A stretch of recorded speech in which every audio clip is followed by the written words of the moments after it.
A poor young orc girl sheltered them for one night. What she found at dawn changed everything forever. The village of Greymoor sat at the edge of a very old forest. The trees there were tall and dark, and their branches grew so thick together that even on sunny days, the light that reached the ground was thin and pale. Most people who lived in Greymoor had been born there, and most of them would die there too, without ever going very far beyond the market road or the river bridge. Mara had been born there as well. She lived in a small stone cottage at the far end of the village, away from the well, away from the baker, away from all the places where people gathered and talked and laughed. The cottage had belonged to her grandmother, and before that, to her grandmother's mother. The walls were thick and honest, but the roof had been leaking for 2 winters now, and Mara had not yet found a way to fix it. She kept a clay pot on the floor near the window to catch the drops when it rained, and she had grown so used to the soft tapping sound that it almost felt like company. She was 20 years old. She was an orc. In Greymoor, that meant something specific. It did not mean she was treated badly in ways that anyone would point to or name. No one threw things at her. No one told her to leave. But she was spoken past rather than spoken to. When she stood at the market stall waiting to buy a handful of onions, the seller would finish a full conversation with the person beside her before turning his eyes to her. When she walked down the main road in the morning, people did not move out of her way the way they moved for each other.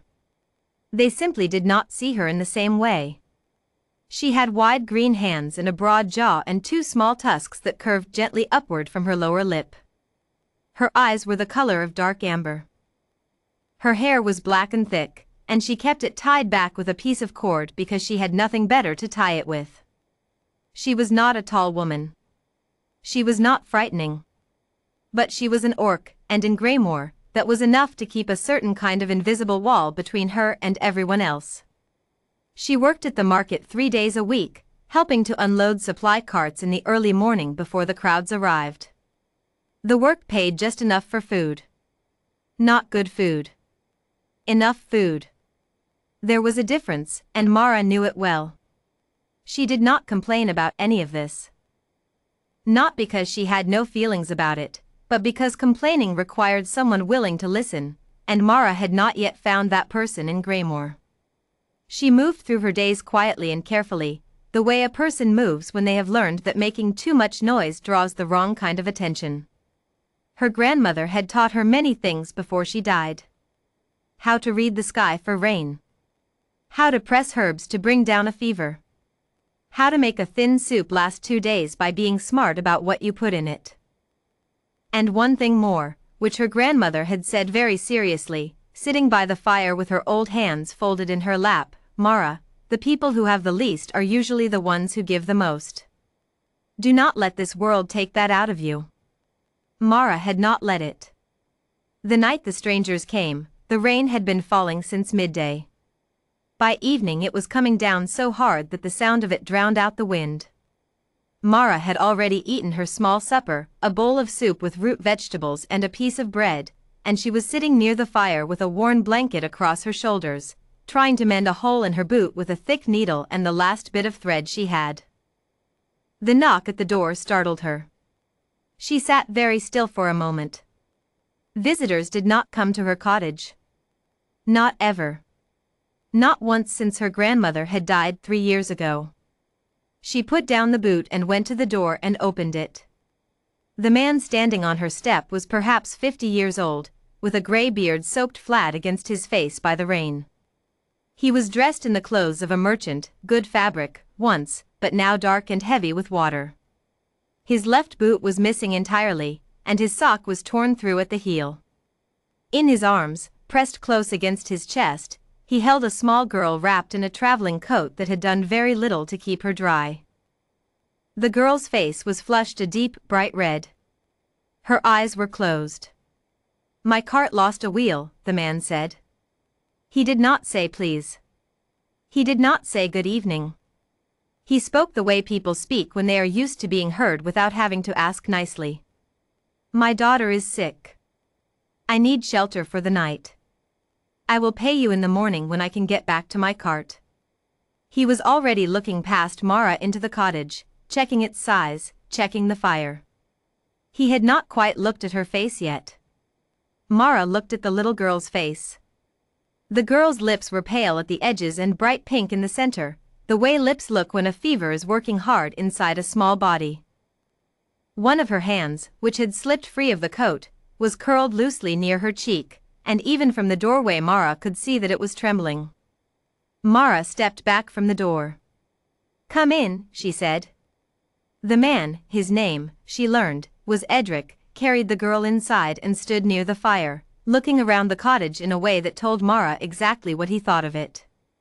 It was small. The pot on the floor was catching drips from the ceiling. The furniture was plain and old. There was almost nothing on the shelves. He did not say any of this. He simply pressed his lips together. "Set her down here," Mara said, and she pointed to the space nearest the hearth, where the stones held the most warmth. She went to the wooden chest at the end of the room and took out her only blanket. It was not thick, but it was dry, and she tucked it carefully around the girl, who stirred a little but did not wake. Mara pressed the back of her fingers against the child's forehead. The heat coming off her skin was serious. "How long has she been like this?" Mara asked. "Since this afternoon," Edric said. It came on fast. Mara went to the shelf where she kept her small collection of dried herbs in folded paper packets, the last things she had of her grandmother's. She opened 3 of them, working quickly, and crushed a small amount of each between her palms before dropping them into a clay cup. She poured hot water over them from the pot above the fire and let it steep. The smell that rose from the cup was sharp and green, a little bitter, a little sweet. "This will bring the fever down," she said. "We need to get her to drink some of it." Edric looked at the cup. He looked at Mara. Something moved behind his eyes, a small hesitation, the kind of hesitation that has nothing to do with the cup and everything to do with who is holding it. "It is safe," Mara said, simply and without anger. "My grandmother was a healer." He gave a short nod. Together they managed to wake the girl enough to drink. She was confused and fretful, and she did not like the taste, but Mara spoke to her in a low, steady voice, and the girl drank. Her name was Lena. She was 9 years old. These were the only things she was able to say before her eyes closed again and she went back into her heavy, fever-thick sleep. Mara sat beside her on the floor. She did not own a second chair, and she did not mention this. Edric sat in the only chair, which was near the table, and wrapped himself more tightly in his coat. He looked uncomfortable in a way that had nothing to do with being cold. He looked like a man who was realizing something about himself that he would have preferred not to realize. "You did not have to let us in," he said, after a long while. "No," Mara agreed. She was watching Lena's face, checking the color of it, watching to see if the herbs were working. "I was not polite," he said. "No," she said again. There was a silence. The fire crackled. The rain hammered the roof. The little pot caught its drops. "I was worried about her," he said, and this time his voice was different. Something had gone soft inside it. He was not making an excuse. He was just saying something true. "I know," Mara said. "That is why I let you in." He was quiet after that. Mara warmed what was left of her soup and brought him a bowl without asking whether he wanted it. He took it and ate it without saying much, and she could see in the way he held the bowl that he understood what it meant for her to give it. He was a merchant. He understood the weight of things, what they cost, what it meant to offer them. When the soup was gone and the fire had burned lower, Mara began to sing, very quietly, almost under her breath. It was an orc song, old, much older than the village, older probably than the forest. It had no words that could be translated exactly into the common tongue. It was the kind of song that meant several things at once. It meant, the storm does not know your name. It meant, morning is a real thing that happens. It meant, you are small and the night is large, but the night ends. It always ends. Lena's breathing, which had been fast and shallow, slowly became deeper. By the middle of the night the flush had faded from her cheeks. Her forehead, when Mara touched it again, was still warm but no longer burning. She had turned onto her side in sleep, and her small hand had come to rest open on the blanket, fingers loose, peaceful. Edric had fallen asleep in the chair. Mara looked at them both.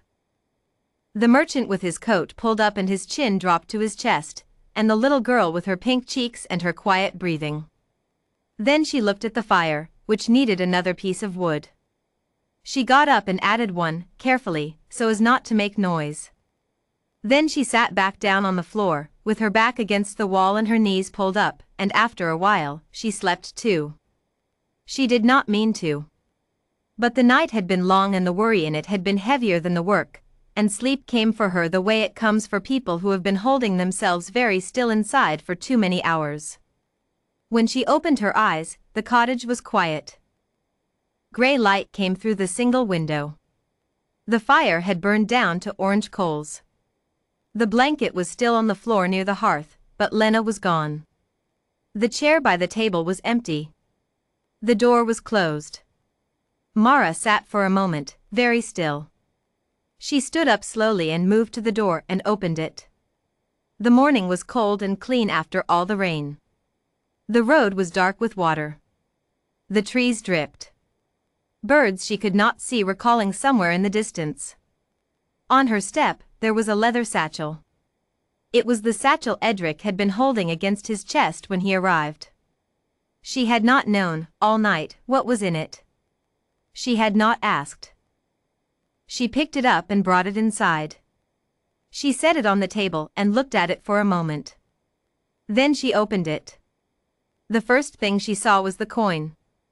There was a great deal of it. She did not count it immediately. She could see, just from looking, that it was more money than she had held in her hands in 2 years. More than enough to fix the roof. More than enough to eat well through winter. More than enough to stop the particular kind of counting that had become so normal to her that she no longer even noticed she was doing it. Beneath the coin, there was a folded piece of paper. She unfolded it carefully. The handwriting was the precise, slightly stiff handwriting of a man who had spent decades writing numbers and amounts and careful records. It said, "I have been doing business for 30 years. I have met many kinds of people, in many kinds of places. Last night you had very little, and you gave it all. You gave my daughter warmth and medicine and your only blanket and the food from your own pot. You gave her a song. You did not ask me to apologize, though I had behaved poorly, and you did not remind me of it either."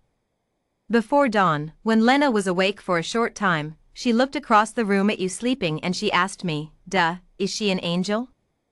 I did not know what to say to her. I am not sure I know now.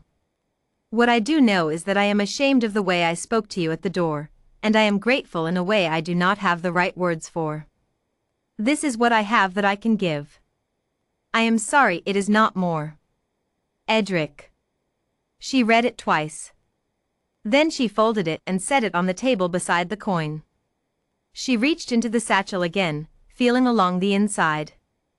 At the very bottom, tucked into the corner, her fingers found something small and soft. She drew it out.